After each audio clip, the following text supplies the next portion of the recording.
За сайн бацгаана уу? Та бүхэндээ өдрийн мэндийг төвшүүлье.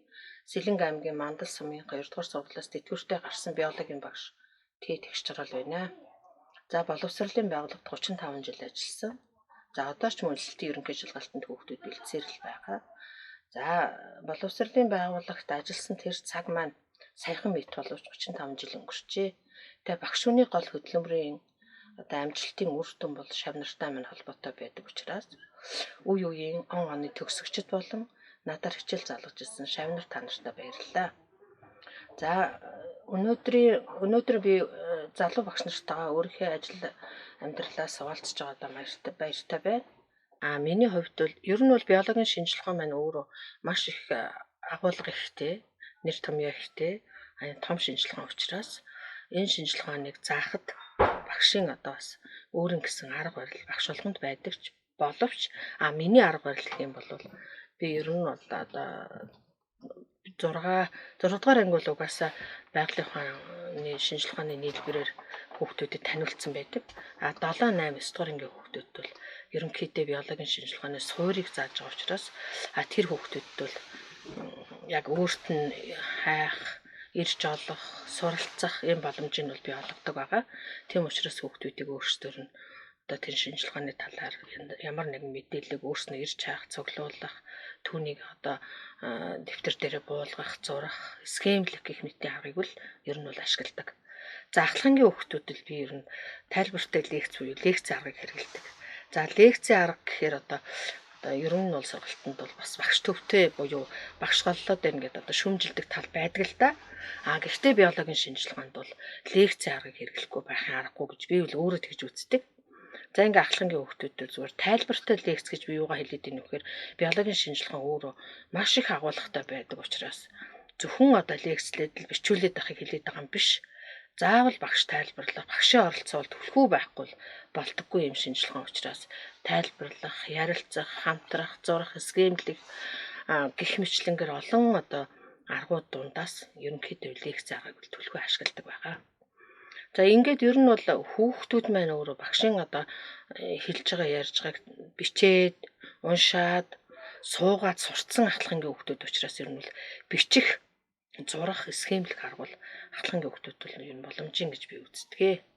За ингээд хичээлийн явц бол нэг иймэрхүү маягаар явдаг боловч элсэлтийн ерөнхий шалгалтанд бэлтгэхдээ бол арай өөр арга хэрэгэлдэг. Яг л элсэлтийн ерөнхий шалгалтын хүүхдүүд маань өөрснөө яг одоо би энэ биологийн шинжилгээний энэ хичээлээр би шалгалт өгөх гэж байгаа юм чинь гэдэг өөртөө зорилго тавьсан хүүхдүүд орж ирдэг учраас нэгдүгээрт, хоёрдугаарт яг элсэлтийн ерөнхий шалгалт өгөх гэж байгаа хүүхдүүд маань яг нөгөө 7, 8, 9 гэх мэтийн суур мэдлэгүүд бол мартагдсан байдаг.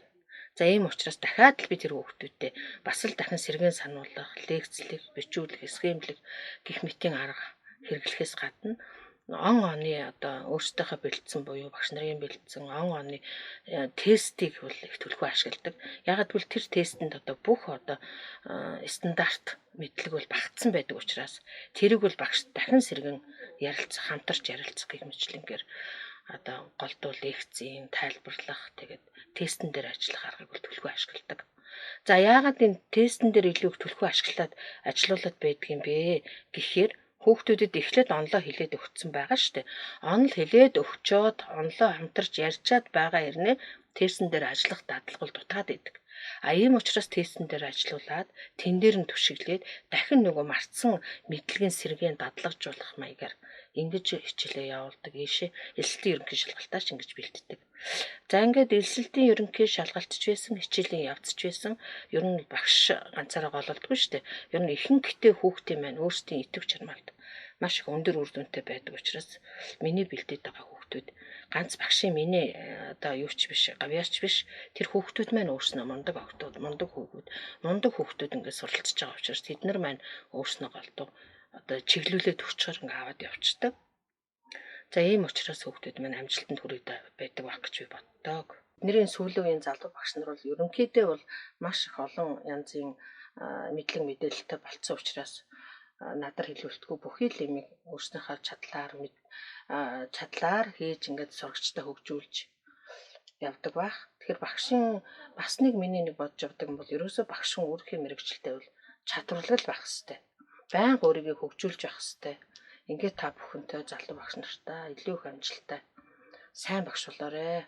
Сайн багшийн төрсөн сайн шавнар олныг төрүүлээрэ гэж хүсэж байна. Анхаарал хандуулсан та бүхэндээ баярлалаа. Та нартай эрүүл энх ав жаргал сайн сайхан ажлын амжилтыг хүсье.